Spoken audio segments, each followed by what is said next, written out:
The cafeteria buzzed with the usual afternoon chaos. Students from 12 different species filled the tables, their conversations blending into a wall of sound that echoed off the metal walls. Colonel Sarah Chen stood at the entrance with her tray, scanning for an empty seat. Her military uniform, crisp and decorated with more medals than most people earned in a lifetime, should have commanded respect. Instead, it made her invisible. A group of Vexian students sat at the nearest table, their blue skin shimmering under the artificial lights. Sarah approached, her boots clicking against the floor. "Mind if I sit here?" The Vexians looked at each other. One of them, a female with elaborate horn decorations, wrinkled her nose. "Actually, we're saving these seats." Sarah glanced at the 5 empty chairs around their table. "All of them?" "Yes, all of them." The Vexian turned her back, dismissing Sarah without another word. This was the 3rd table. Sarah moved on, her jaw tight. She'd faced enemy fire on 6 different worlds. She'd led battalions through impossible situations and brought her soldiers home alive. But here in the Galactic Academy cafeteria, she couldn't win a simple seat. The Academy had been humanity's greatest achievement. After first contact 20 years ago, humans had fought for recognition in the Galactic Council.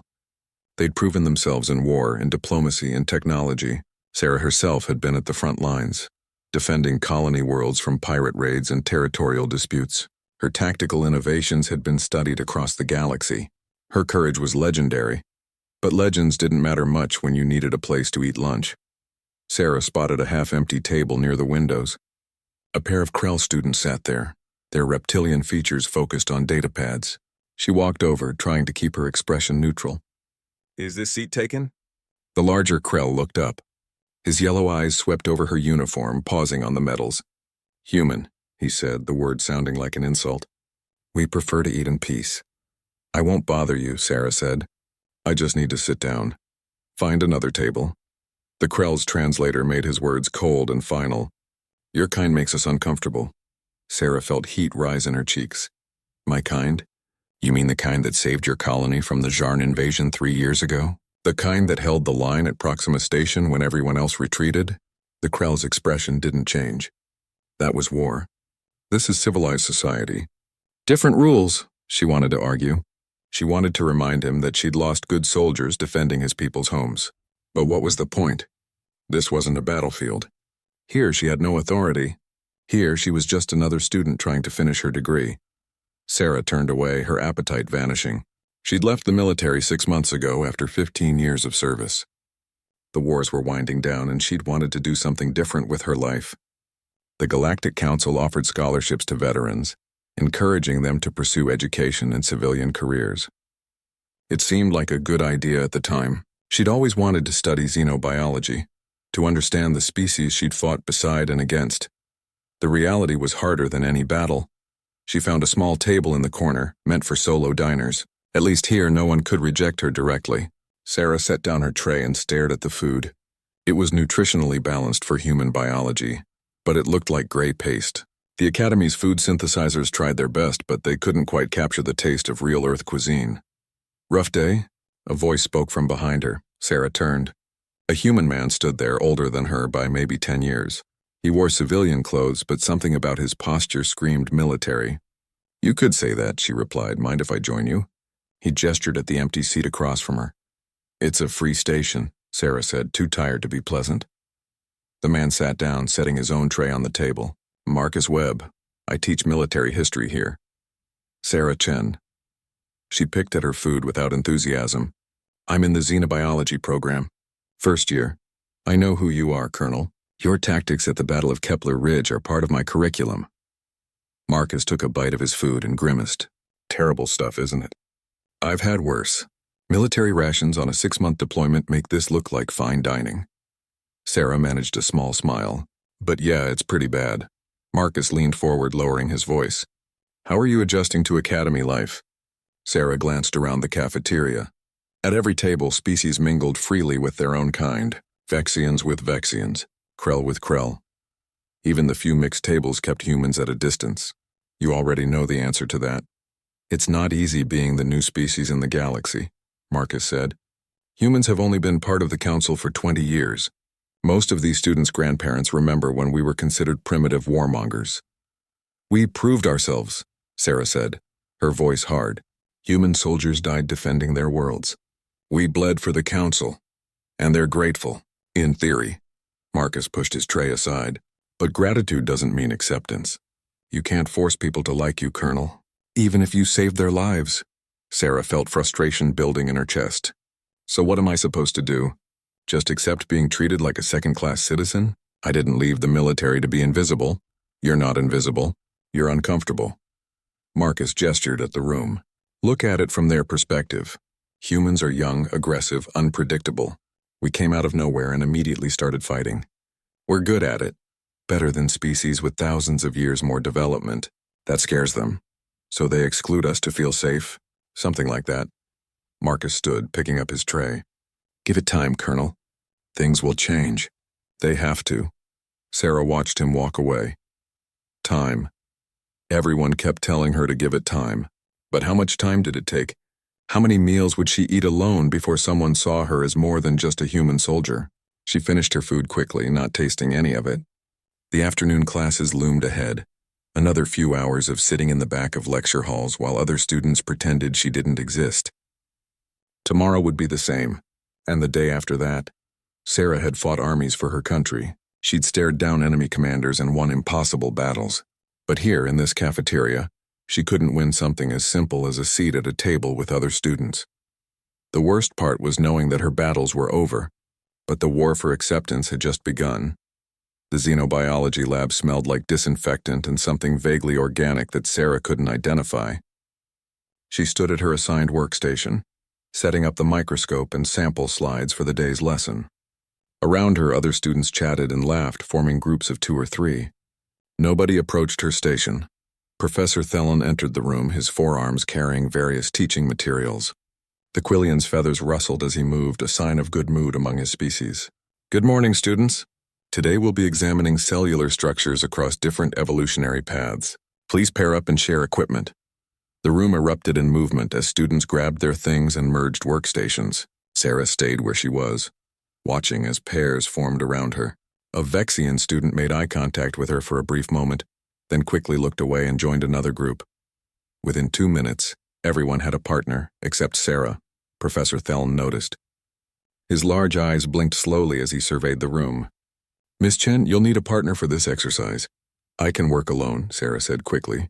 She'd become good at working alone over the past 3 weeks. The exercise requires comparison of observations, 2 sets of eyes minimum. Thelen looked around the room. Does anyone have room for a third in their group? Silence. Students found their microscopes suddenly fascinating. Sarah felt her face burn. This was worse than being rejected outright. At least when someone told her no, she could walk away with dignity. This was public humiliation, and everyone in the room knew it. I'll work with her, a voice said from the back. Sarah turned. A Krell student pushed away from his workstation. He was smaller than most of his species, his scales a darker green than the typical brown. His partner, another Krell, looked shocked. Zek, what are you doing? The partner hissed. Getting a better grade, Zek replied. He gathered his materials and walked to Sarah's station. Colonel Chen has military experience with multiple species. She's probably seen more cellular samples in field hospitals than we'll see in this entire course. Professor Thelen's feathers settled in approval. Excellent reasoning, Mr. Zek. Please begin your observations. Zek set his things down next to Sarah's and extended his hand in the human gesture of greeting. Zek Tarlin. Most people just call me Zek. Sarah shook his hand, surprised by the warm, dry texture of his scales. Sarah, thanks for this. Don't thank me yet. I need to pass this class, and you're my best shot. Zek pulled up a stool and peered into the microscope. My species aren't known for academic excellence. We're usually the muscle, not the brains. I know the feeling, Sarah muttered. She prepared the first slide, a sample of Vexian tissue. Humans get labeled as warmongers who shoot first and think later. Do you? Zek asked, adjusting the microscope focus. Sometimes, but we also think while we shoot, which is why we're still around. Sarah watched as the cellular structure appeared on their shared screen. See how the cell walls are thicker here? Vexians evolved on a high-gravity world. Every cell needs extra structural support. Zek made notes on his datapad. How do you know to? Fought alongside Vexian troops at Kepler Ridge. Had to learn their physiology for medical triage. Sarah pulled up reference images on her own pad. When they get injured, you can't treat them the same as humans. Their blood doesn't clot the same way. You saved Vexian lives? Zek's tone held genuine curiosity. Saved whoever I could. Species didn't matter when someone was bleeding out. Sarah changed the slide to a human sample. This is what our cells look like. Thinner walls, more flexible. Humans evolved as endurance hunters. Our bodies are built for efficiency over long periods. They worked through the samples, Sarah explaining what she knew from field experience, while Zek contributed textbook knowledge. It was the first real conversation she'd had with another student since arriving at the academy. The first time someone actually wanted her input. "Why did you volunteer to be my partner?" Sarah asked after they'd finished the Krell sample. "Your friend back there clearly didn't approve." Zek's tail swished, a Krell gesture of amusement. "Cran is always disapproving. It's his natural state." He paused, considering his words. "Truth? I'm tired of being underestimated. My whole life, people assume I'm stupid because I'm Krell. We're supposed to be soldiers and laborers. Nothing more. But you're here studying xenobiology. And everyone thinks I'll fail." Zek's claws clicked against the table. "My professors give me low grades even when I get things right. Other students won't work with me because they think I'll drag them down. Sound familiar?" Sarah nodded slowly. "Very familiar. So when I saw you standing there, rejected by the whole room, I thought maybe we could help each other. Two outsiders working together." Zek met her eyes. "Besides, I looked up your service record. Anyone who can outsmart a Jarn battle fleet is someone I want on my side." "That's actually really smart," Sarah admitted. "Don't sound so surprised. We Krell can think when people give us the chance." Zek returned to his microscope. "Now show me what you know about Quillian neural structures." "I've been struggling with that section." They spent the rest of the class period working together. Sarah found herself relaxing, actually enjoying the material. Zek asked good questions and contributed insights she wouldn't have considered. When Professor Thelen came by to check their progress, he seemed impressed by their detailed observations. As the class ended, Zek packed his materials slowly. "Would you want to study together sometime? I have notes from last semester that might help you catch up." "I'd like that," Sarah said. "Meaning it." "Good. Meet me in the library tomorrow, second floor, around 1400 hours." Zek headed toward the door, then paused. "And Sarah? Don't let them make you feel small. You're a decorated war hero. That means something, even if they pretend it doesn't." Sarah watched him leave, feeling something she hadn't felt in weeks. Hope. Maybe not everyone would reject her. Maybe she could find her place here, even if it meant building it one person at a time. The next day, Sarah arrived at the library early. The massive building housed knowledge from thousands of worlds, its shelves stretching up 5 floors. She found a quiet table on the second floor and spread out her materials, reviewing her notes from the past 3 weeks. 1400 hours came and went. Sarah kept working, trying not to watch the door. By 1500 hours, she accepted the truth. Zek wasn't coming. She gathered her things, feeling foolish. Of course he wasn't coming. Yesterday had been an act. A moment of pity for the lonely human. Or maybe his friends had talked him out of it. Either way, she'd fallen for the hope that things might be different. Sarah walked through the library, past tables full of students studying in groups. Their laughter followed her out into the corridor.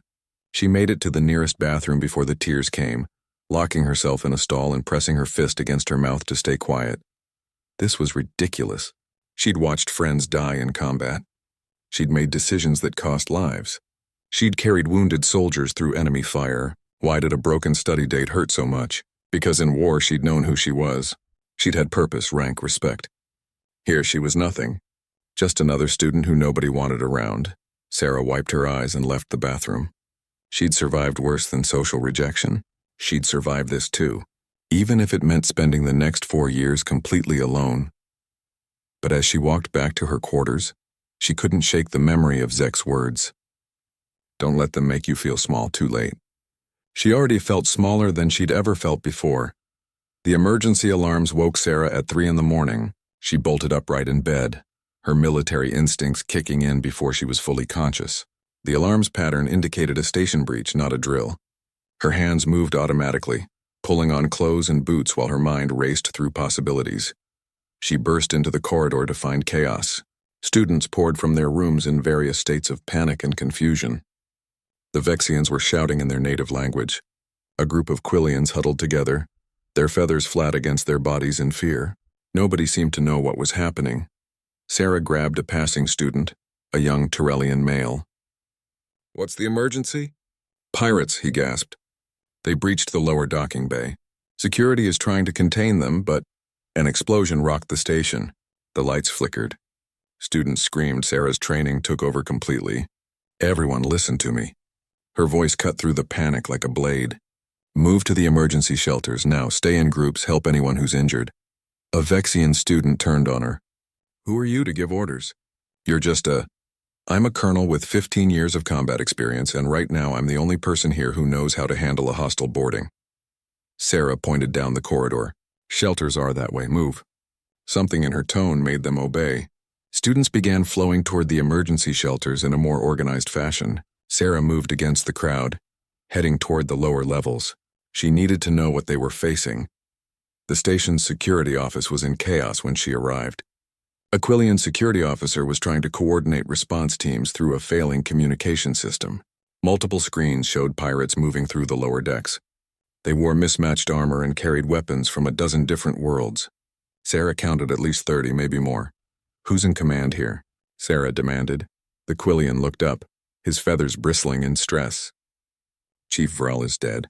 The pirates killed him in the initial breach. I'm trying to coordinate teams, but half our security personnel are trapped below, and the others don't know what to do." Sarah assessed the screens quickly. The pirates were moving methodically, securing key locations. This wasn't a random raid. They knew the station layout. "What's their objective?" "Unknown. They hit the docking bay, killed our guards, and started moving inward. We've lost contact with engineering and life support." The Quillian's hands trembled as he worked the controls. "I've sent distress signals, but the nearest council ship is 6 hours away." 6 hours. In 6 hours, the pirates could do whatever they wanted. Sarah studied the screens, her mind automatically forming tactical assessments. The pirates had numbers and surprise, but they were moving too confidently. "They expected no real resistance. Do you have weapons in storage?" Sarah asked. "Yes, but only security personnel are authorized. I'm authorizing myself. This station has 200 students and 50 faculty members. I'm not letting them die because of bureaucratic nonsense." Sarah moved to the weapons locker. "Give me the access code." The Quillian hesitated for only a moment before entering the code. The locker opened, revealing a small arsenal of stunners, pulse rifles, and riot gear. Sarah grabbed what she needed, checking charges and sights with practiced efficiency. "Can you route station communication to my personal comm?" Sarah asked. "Yes, but what are you planning?" "To buy us 6 hours." Sarah headed for the door, then paused. "Keep monitoring their movements. If I don't check in every 15 minutes, assume I'm dead and seal all remaining sections." She didn't wait for a response. Sarah moved through the corridors like a ghost, every sense alert. She'd fought in close-quarters combat before, cleared buildings and ships of hostiles. A space station was just a bigger ship. The first pirate group she encountered was 3 strong, securing a junction near the student residences. Sarah approached from above, using maintenance shafts to get into position. She dropped behind them silently, her stunner taking down 2 before they knew she was there. The third turned, raising his weapon, but Sarah was faster. A precise strike to his throat dropped him gasping to the floor. She dragged their unconscious bodies into a storage room and zip-tied their hands. Then she took their communication devices and listened. The pirates were speaking a pidgin mix of languages, but Sarah caught enough to understand their plan. They were after the station's research labs. Specifically, the xenobiology department's genetic sample storage, of course. The academy maintained one of the largest collections of genetic material in the sector. On the black market, those samples would be worth millions. Sarah keyed her comm. "Security office, they're after the research labs. We need to move those samples now." The Quillian's voice crackled back. "Impossible.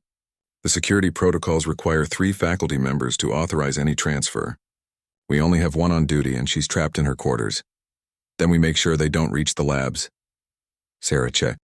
"Cat her weapons charge. I'm going to slow them down. Reroute emergency power to create obstacles in their path.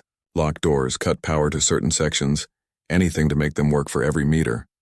She moved deeper into the station, playing a deadly game of cat and mouse with the pirates. Sarah used her knowledge of military tactics against them. setting traps and ambushes. She'd take down a group, then disappear before reinforcements arrived. The pirates grew frustrated, their confident advance turning into a cautious crawl, but there were too many of them, and she was just one person. Sarah felt exhaustion creeping in after an hour of constant fighting. Her ribs ached from a close call with a pulse blast. Her hands were steady, but she knew her limits. She couldn't hold them forever. Then something unexpected happened. As Sarah prepared to ambush another group near the science wing, someone stepped out of the shadows beside her. Zek, carrying a pulse rifle and wearing mismatched armor pieces. "What are you doing here?" Sarah hissed. "Helping." Zek checked the corridor ahead. "I was in the security office when you left. Figured you could use backup." "This isn't your fight. Get to the shelters." "It became my fight when pirates tried to kill me in my sleep." Zek's eyes were hard. "I'm a Krell, remember? We're supposed to be good at fighting." "Let me prove it." Sarah wanted to argue, but another group of pirates was approaching. "Stay behind me. Follow my lead exactly." They worked together, Sarah's tactical mind and Zek's raw strength making them an effective team.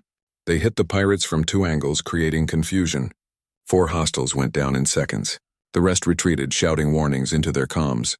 "They'll be more careful now," Sarah said, breathing hard. "We need to—" The lights went out completely.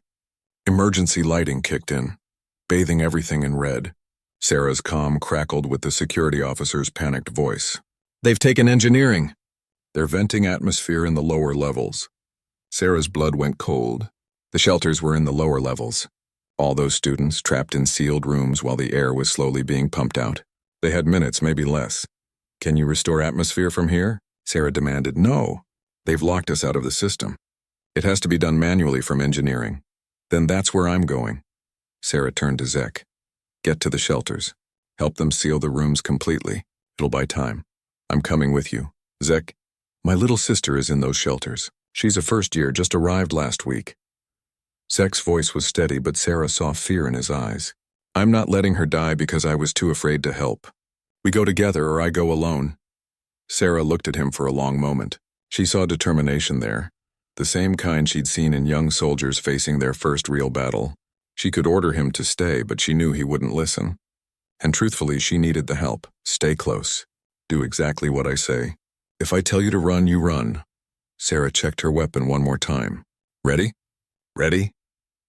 They moved toward engineering, knowing that at least 30 pirates stood between them and their goal. Behind them, 200 students slowly suffocated in their shelters. Above them, the nearest help was still 5 hours away. Sarah had fought armies before, but she'd always had an army of her own.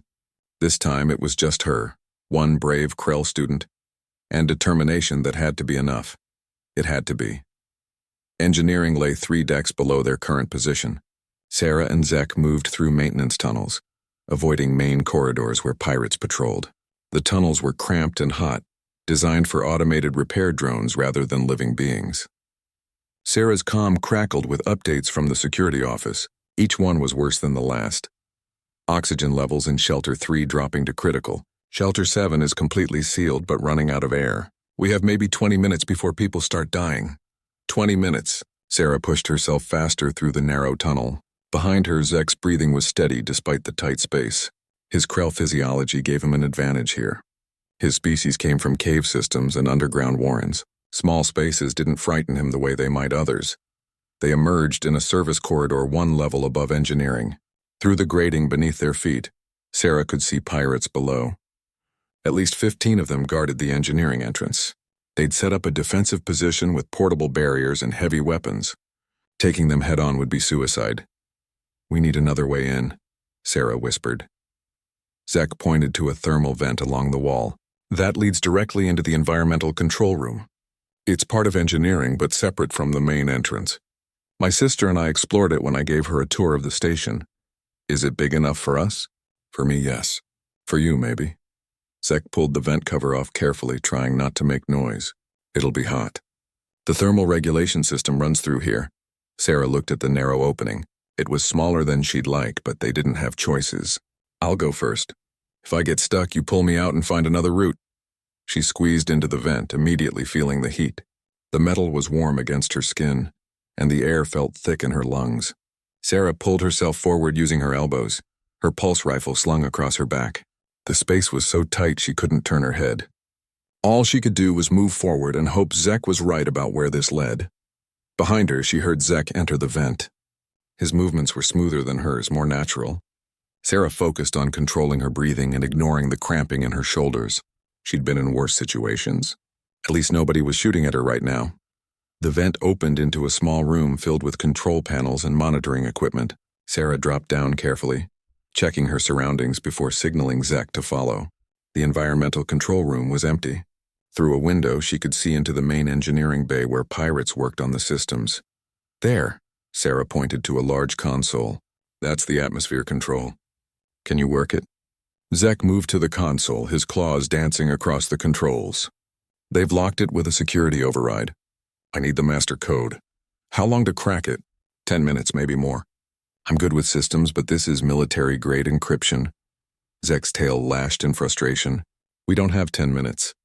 Sarah studied the window between them and main engineering. She counted 12 pirates in direct line of sight. More were probably scattered throughout the large bay.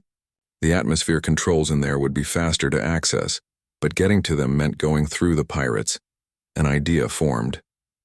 It was risky, possibly stupid, but it might work. Keep trying to crack the code, Sarah said. I'm going to create a distraction. What kind of distraction? The loud kind. Sarah checked her weapon and the 2 grenades she'd taken from security. When you hear the explosion, that's your cue. Restore atmosphere to all shelters immediately.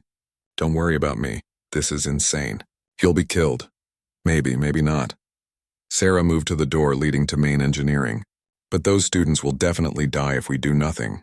Sometimes insane is all you've got. She didn't give Zek time to argue. Sarah opened the door and stepped into engineering bay, weapon raised. Hey, looking for someone? The pirates spun toward her, weapons coming up. Sarah threw the first grenade toward their defensive position, then dove behind a large coolant tank as pulse fire lit up the air. The grenade exploded not with fire but with light and sound. A flashbang. The pirates shouted in confusion, temporarily blinded. Sarah moved.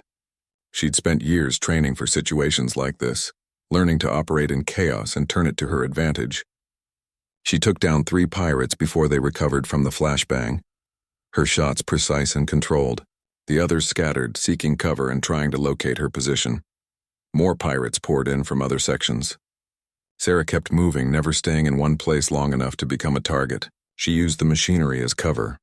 The pipes and tanks creating a maze that favored someone who understood 3-dimensional combat. Every few seconds she'd pop up and take a shot, then disappear again.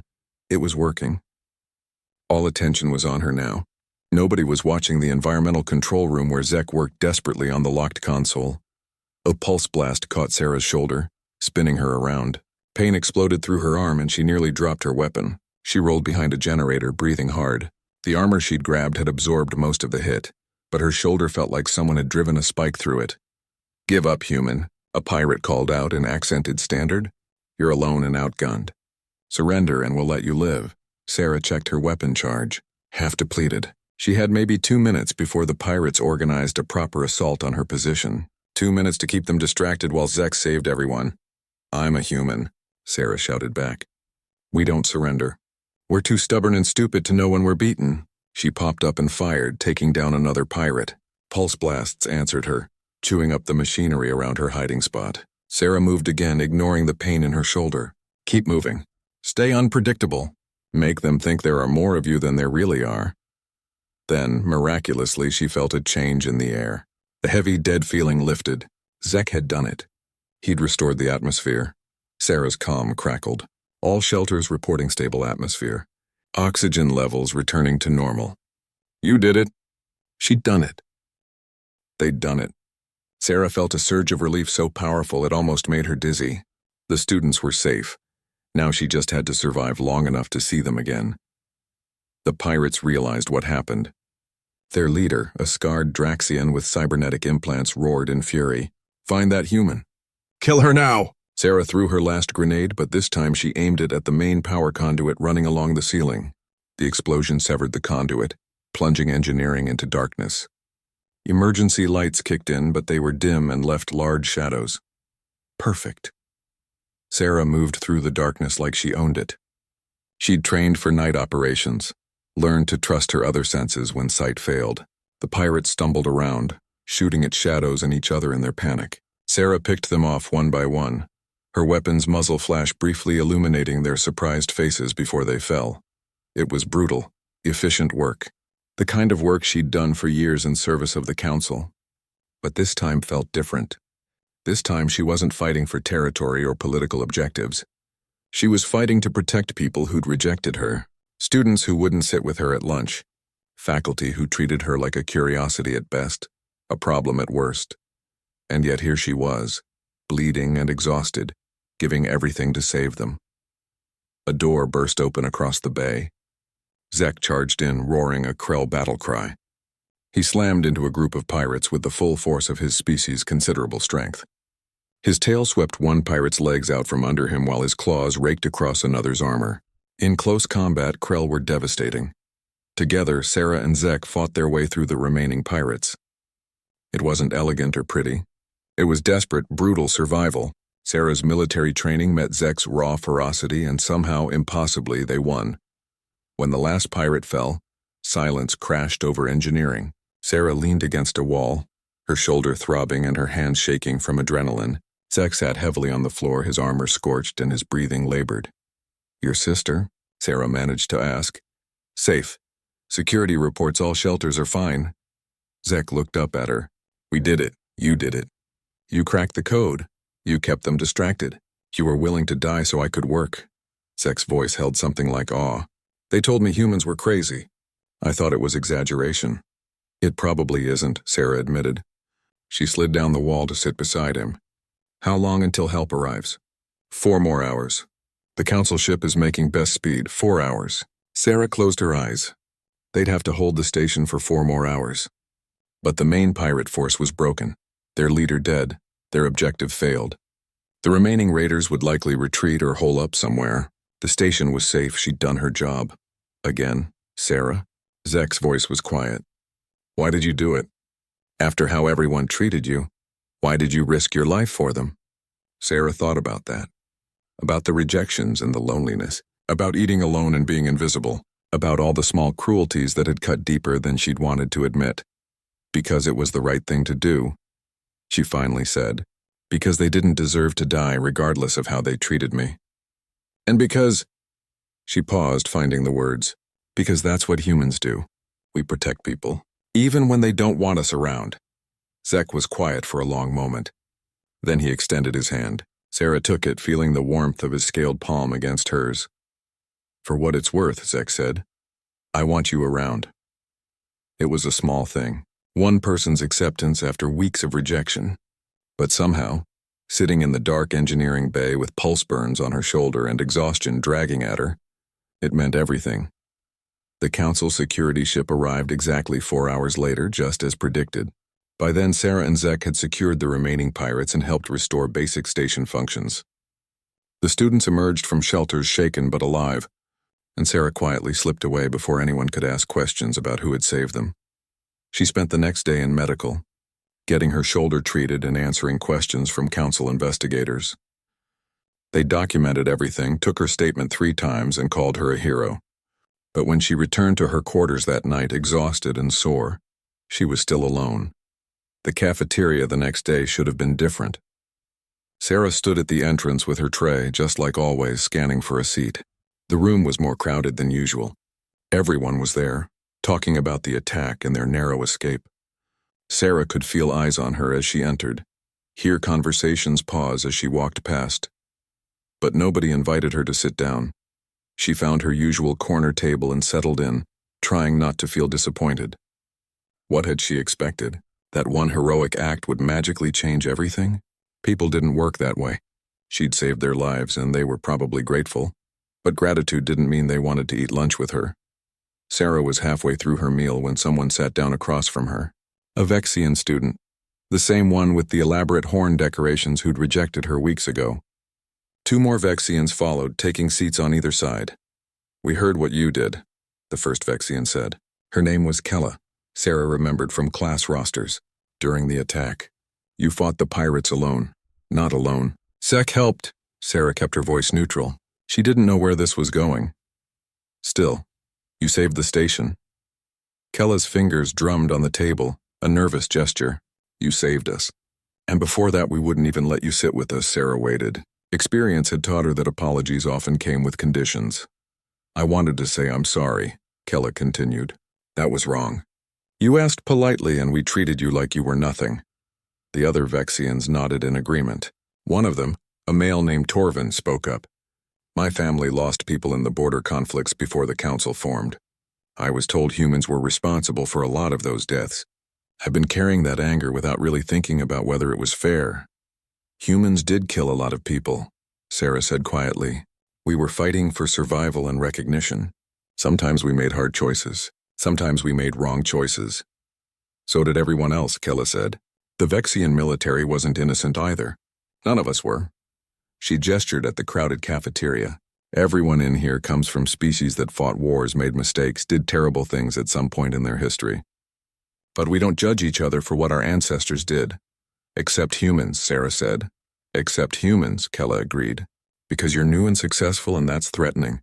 Because it's easier to keep you at a distance than to actually get to know you. She met Sarah's eyes. I'm sorry. If the invitation is still open, we'd like you to sit with us, at our regular table. Sarah glanced over at the table where the Vexians usually sat. It was visible, central, always full of laughter and conversation. Exactly the kind of social hub she'd dreamed of joining. Why now? Sarah asked. Because I saved your lives? Because we realized we were being idiots, Torvin said bluntly. You've been here for weeks minding your own business, trying to fit in. You never made trouble. You never acted superior despite your military record. You were just trying to learn like everyone else. And we treated you terribly for no good reason. Kella leaned forward. The attack made us think about what really matters, about who we want to be, and I don't want to be someone who judges people without knowing them. Sarah considered this. Part of her wanted to accept immediately, to grab this olive branch with both hands. But another part, the part that had been hurt by weeks of rejection, was cautious. I appreciate the apology, Sarah said carefully, but I'm okay here. This table works for me. Kella's face fell. Oh, I understand. We hurt you and you don't trust us now. It's not about trust. It's about, Sarah searched for the right words. It's about not wanting to be someone's charity case. I don't want to sit at your table because you feel guilty. I want to sit there because you actually want me there. We do want you there, Torvin insisted. Maybe you think you do right now, while the attack is still fresh. But what about next week? Next month? Sarah picked at her food. What happens when things go back to normal and I'm just the weird human again? Do I get uninvited? The Vexians exchanged glances. None of them had an answer to that. Tell you what, Sarah said. Give it time. If you still want me at your table in a few weeks when all this excitement has died down, ask me again. If it's real, it'll keep, Kella nodded slowly. That's fair. But Sarah, for what it's worth, I think it is real. What you did changed how I see humans, how I see you. They left and Sarah finished her meal alone, but somehow it felt different this time. Less like isolation and more like choice. The next few days brought more changes. Professor Theln approached her after xenobiology class and asked if she'd be willing to give a guest lecture on field medicine across species. 2 students from her evolutionary theory class invited her to a study group. The security office offered her a part-time position as a defense consultant. It was overwhelming and strange. Sarah had spent weeks invisible, and now suddenly everyone wanted to talk to her. Some of it felt genuine. Some of it felt like people trying to be seen with the hero. She learned to tell the difference. Zek remained a constant. They studied together in the library, ate lunch at their shared corner table, and became actual friends. His sister, a young Krell named Kessa, sometimes joined them. She was shy but curious, asking Sarah endless questions about Earth and human culture. Is it true humans eat food that's on fire? Kessa asked one day, her eyes wide. Sometimes. We call it flambe. It's fancy cooking. Sarah smiled at her expression. The fire cooks off alcohol and adds flavor. That's insane. Humans are insane. But Kessa was grinning. Tell me more insane human things. Sarah did, sharing stories about extreme sports and spicy food challenges, and the time humanity sent a car into space just because they could. Kessa listened with fascination, and Sarah realized she was doing something she'd never expected. She was being an ambassador for her species, not through military might or political maneuvering, but through simple connection. 2 weeks after the attack, Kella approached Sarah in the cafeteria again. This time, she didn't apologize or explain. She just said, "Our table has an open seat. You're welcome to join us whenever you want. No pressure." Sarah looked at the Vexian table. It was full of students laughing and talking, enjoying each other's company. A few of them waved at her, friendly gestures without expectation. "Thanks," Sarah said. "Maybe tomorrow." "Tomorrow works." Kella smiled and walked away. Sarah sat at her corner table with Zek and Kessa, and for the first time since arriving at the academy, she didn't feel alone. She had friends. She had options. She had a place here, even if that place was still being built one conversation at a time. "You gonna sit with them tomorrow?" Zek asked, noticing the exchange. "Maybe. Probably." Sarah shrugged. "Doesn't mean I'm abandoning this table, though." "You're stuck with me." "Good. Kessa would be disappointed if you left. She thinks you're the coolest person on the station." Zek's tail swished in amusement. "Personally, I think you're only moderately cool, but I'll keep you around." Sarah threw a piece of bread at him, which he caught and ate. Kessa giggled. It was a small moment, ordinary and unremarkable, but for Sarah it meant everything. Because this wasn't about being a hero or a decorated colonel. This was about being a person, with friends, having lunch in a cafeteria. She'd fought armies for her country. She'd led soldiers into impossible battles and brought them home alive. She'd saved an entire station from pirates and certain death. But somehow winning a seat in the cafeteria felt like the greatest victory of all. Not because someone finally gave her permission to sit down, but because she'd built something real with her own hands. Friendships that weren't based on rank or reputation or gratitude, but on genuine connection. The war wasn't over. Sarah knew that. There would still be people who wouldn't accept her, who'd see only a human and not a person. There would still be days when she felt like an outsider, but now she had allies. People who'd chosen to know her, not because they had to, but because they wanted to, and that made all the difference. 3 months after the pirate attack, Sarah walked into her advanced genetics seminar and found her usual seat taken, not by someone trying to exclude her, but by a Quillian student who waved apologetically and gestured to an empty chair surrounded by other students. An invitation, not a rejection. Sarah took the offered seat between a Tyrellian and a Draxian. They nodded at her, friendly but not making a big deal of it. Just normal student interaction. It was exactly what Sarah had wanted from the beginning, and it felt both wonderful and bittersweet. She'd needed to fight pirates and risk her life to reach this point. Just being herself hadn't been enough, or had it? Professor Thelen entered, his forearms carrying data tablets and reference materials. "Today we begin our section on genetic adaptability across extreme environments. Miss Chen, since you've actually experienced combat on various planetary surfaces, perhaps you'd like to start us off with practical observations." 6 months ago, being singled out would have felt isolating. Now it felt like inclusion. Sarah stood and walked to the front of the class, sharing her experiences on ice worlds and desert planets, talking about how different species adapted their equipment and tactics to hostile environments. The students listened, took notes, asked intelligent questions. Nobody treated her like a curiosity or a threat. She was just another student with relevant experience to share. After class, the Tyrellian who'd sat next to her introduced himself. "I'm Rix. A few of us are working on a research project about cross-species medical procedures. We could use someone with your background. Interested?" "What's the project?" Sarah asked, gathering her materials. "Developing universal triage protocols. Right now, every species has its own medical standards, which makes emergency response complicated in mixed populations. We're trying to create guidelines that work across the board." Rix's enthusiasm was evident. "Your field experience would be invaluable." Sarah agreed and found herself added to a research team of 6 students from 5 different species. They met twice a week in the library, debating and testing theories, combining textbook knowledge with practical application. It was intellectually stimulating in ways that combat never had been, and Sarah found herself genuinely enjoying the work. But not everything was perfect. She still encountered prejudice, just less frequently.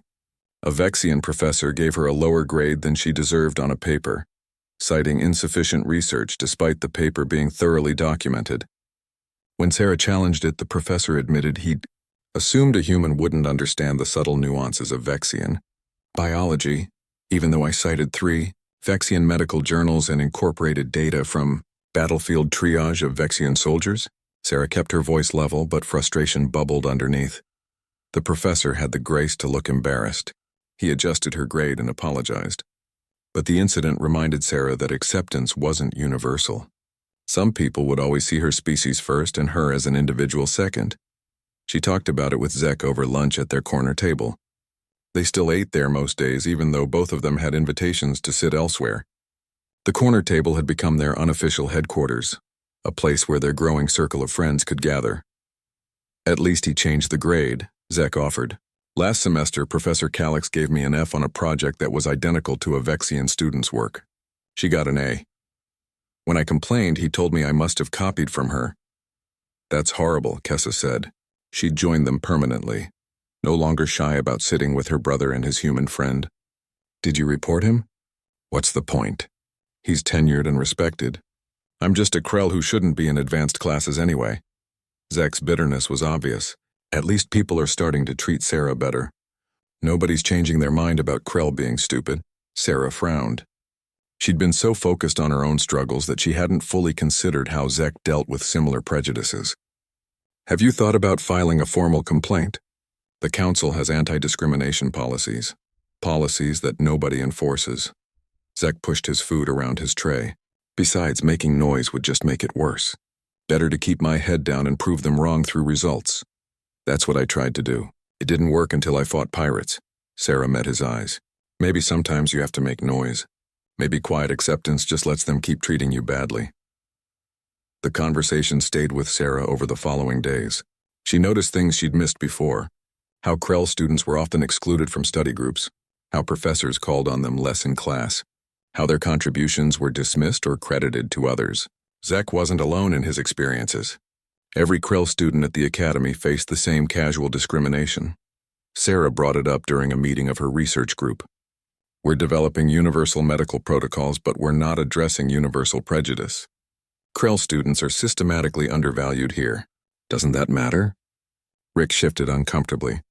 That's a different issue. We're focused on medical procedures. Is it different?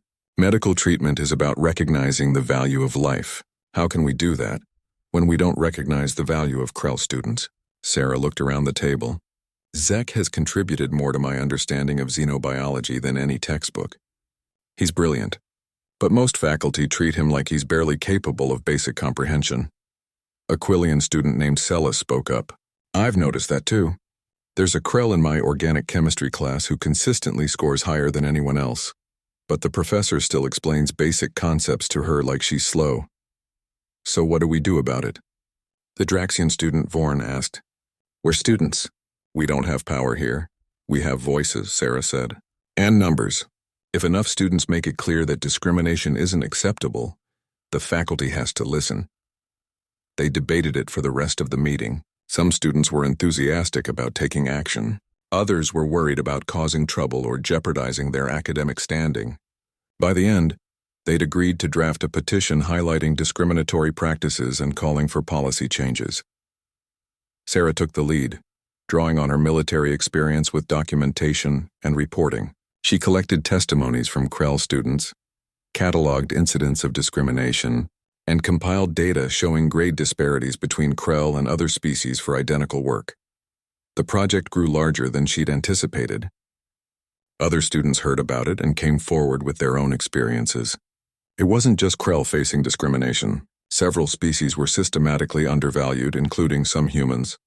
A human student named Marcus, no relation to Professor Webb, shared his story. I'm in the engineering program. Every time I propose an innovative solution, my professors assume I'm being reckless or haven't thought it through. They never say it outright, but I can tell they think humans are too impulsive for careful engineering work. The pattern was clear. Species were judged by stereotypes rather than individual merit. Humans were reckless. Krell were stupid. Draxians were violent. Terrellians were weak. Every species had its box, and stepping outside that box meant fighting for every inch of recognition. Sarah presented their findings to the student council, a diverse body of elected representatives from each species. The presentation took an hour, laying out the evidence methodically. When she finished, the room was silent. Finally, a Vexian council member spoke. "This is damning. But what do you want us to do? We can't force professors to change their attitudes." "No, but you can force the academy to enforce its own non-discrimination policies," Sarah replied. "Create an anonymous reporting system. Require diversity training for faculty.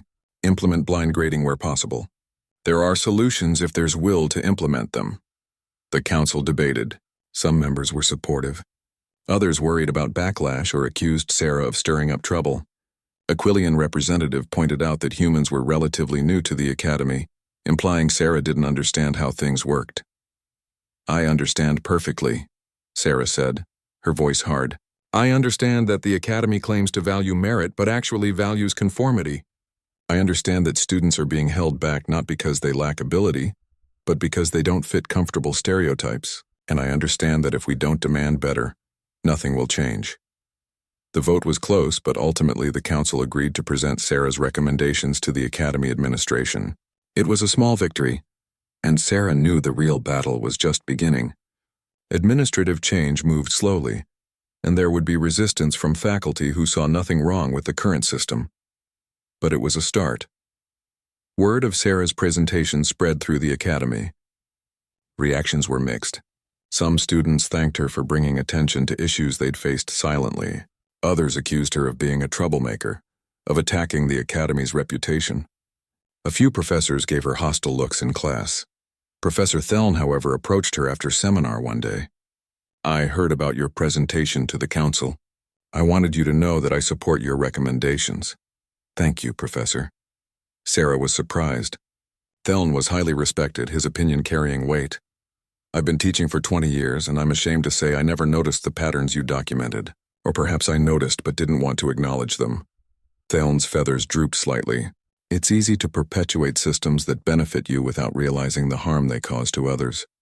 You've always treated students fairly in my experience," Sarah said. "Perhaps. But fair treatment from one professor isn't enough when the system itself is biased." Theln met her eyes. "I've spoken with other faculty members.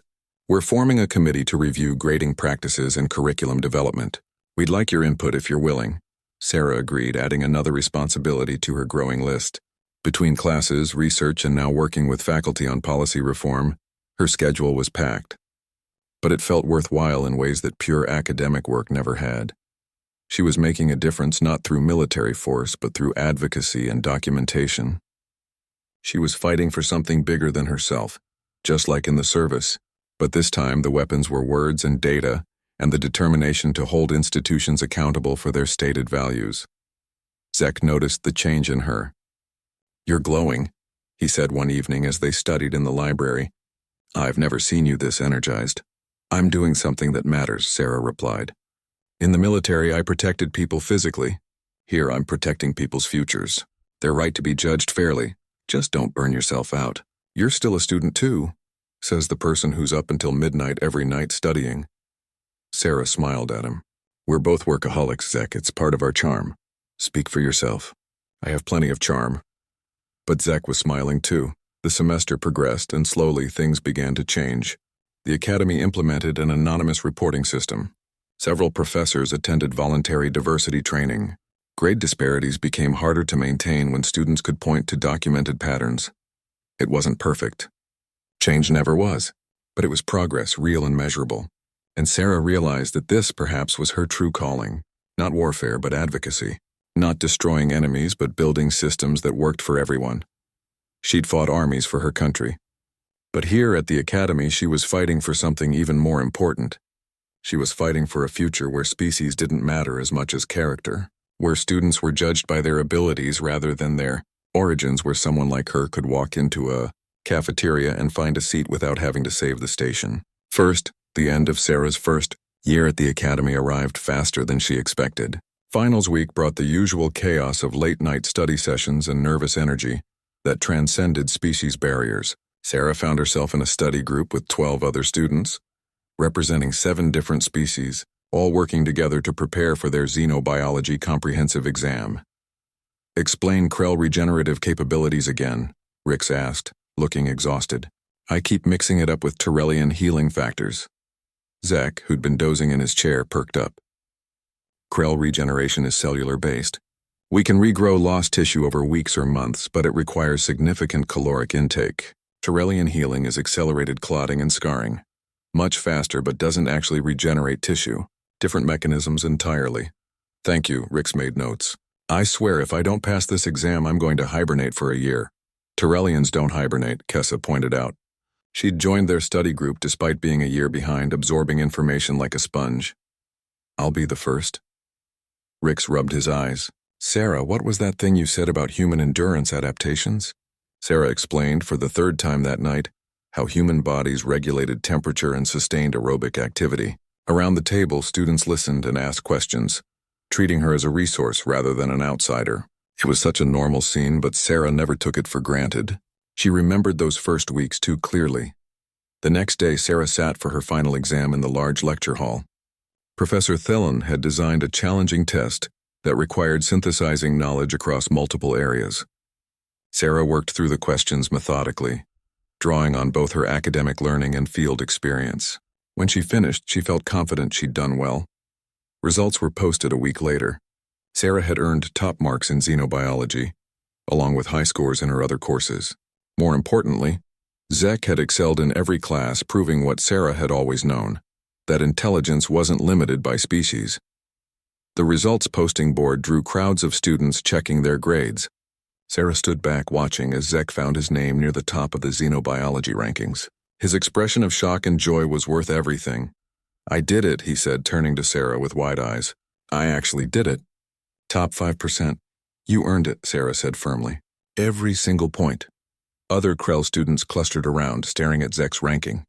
One of them, a female named Vriss, spoke quietly. If you can do it, maybe we can too. You can, Zek said. Don't let anyone tell you different. It was a small moment, but Sarah recognized its importance. Zek had become something powerful. Proof that the stereotypes were wrong. One person succeeding could open doors for others. The Academy's administration called Sarah in for a meeting the following week. She entered the dean's office uncertain what to expect. Dean Moros, a distinguished Quillian with silver-tipped feathers, gestured for her to sit. Miss Chen, I've reviewed the policy recommendations you helped develop. I've also observed the changes in our academy culture over the past semester. Moros folded two of his four hands on the desk. I want to offer you a position. A position? Sarah repeated. Student advocate. A new role we're creating based on your work. You'd continue your studies while also serving as a liaison between students and administration, helping identify and address systemic issues. Moros pulled up a document on his screen. It would come with a small stipend and official authority to investigate discrimination complaints. Sarah was stunned. That's unexpected. Your petition and subsequent work with the faculty committee demonstrated both leadership and commitment to equity. You've also proven capable of building coalitions across species lines. Moros studied her. You made enemies with your advocacy, Miss Chen. Some faculty members feel you attacked the Academy's reputation, but you also created real change. That's worth recognizing. I'd be honored, Sarah said, but I'd want to make sure this isn't just a token position. Real authority means the ability to challenge decisions and hold people accountable. Agreed. The position will have teeth or it's worthless. Moros sent the document to Sarah's datapad. Review the terms and let me know your decision. Sarah left the meeting feeling lighter than she had in months. A position meant legitimacy. It meant her advocacy wouldn't be dismissed as the complaints of a troublemaking student. It meant she could keep fighting for change with institutional support. She found Zek and Kessa at their corner table in the cafeteria, now expanded to accommodate their regular group of friends. 8 students sat together, talking and laughing over lunch. Sarah slid into her usual seat and shared the news. That's amazing. Kessa's enthusiasm was infectious. You're going to be official.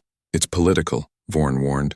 Administration is giving you this position to control the narrative, to make it look like they're addressing problems without actually changing much. Maybe, Sarah acknowledged, but I'll have access and authority I don't have now. I can work within the system to push for more. Just don't let them tame you, Zek said seriously. You're effective because you're willing to make noise. Don't lose that. Sarah promised she wouldn't, but she understood Zek's concern. It was easier to be radical from the outside. Once you were part of the system, compromise became necessary. The challenge would be finding the balance between effectiveness and principles. The summer break arrived and most students left for their home worlds. Sarah stayed, using the quiet months to prepare for her new role and work on her research project. The universal triage protocols were taking shape, incorporating feedback from medical professionals across the sector. Zach also remained, taking advanced courses to accelerate his degree. They fell into a comfortable routine of studying, working, and exploring the parts of the station they'd been too busy to visit before. The observation deck became their favorite spot, a quiet area with massive windows overlooking the stars. "I got accepted to the medical research program," Zach announced one evening as they sat watching a distant nebula. "They've never had a Krell in the program before. You'll be the first of many," Sarah said. "You're opening doors, because you helped me. If you hadn't needed a lab partner that day, I'd probably still be struggling alone." Zach was quiet for a moment. "You changed my life, Sarah. I want you to know that. You changed mine, too. You were the first person here who saw me as more than my service record." Sarah smiled. "We helped each other. That's what friends do." It was true. Friendship had been the key all along. Not grand gestures or heroic actions, though those had helped, but simple, genuine connection between individuals who chose to see each other as people rather than representatives of their species. When the new academic year began, Sarah stepped into her role as student advocate officially. She set up office hours, created reporting procedures, and worked with students from all backgrounds to address their concerns. Some weeks were frustrating, full of bureaucratic obstacles and resistance to change. Other weeks brought victories, like when a professor was censured for discriminatory grading practices, or when the academy revised its admissions criteria to be more equitable.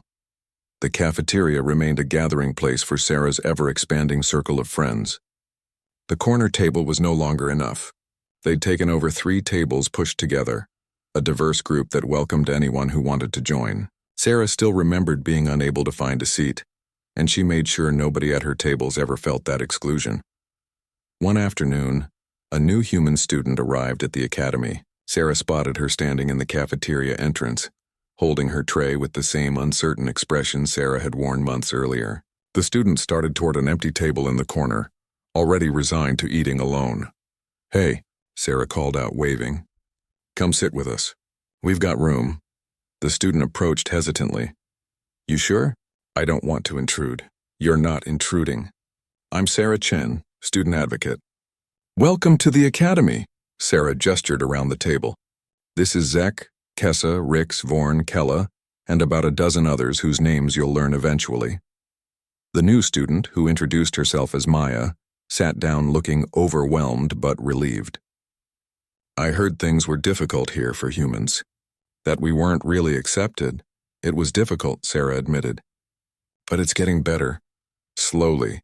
And having friends helps a lot."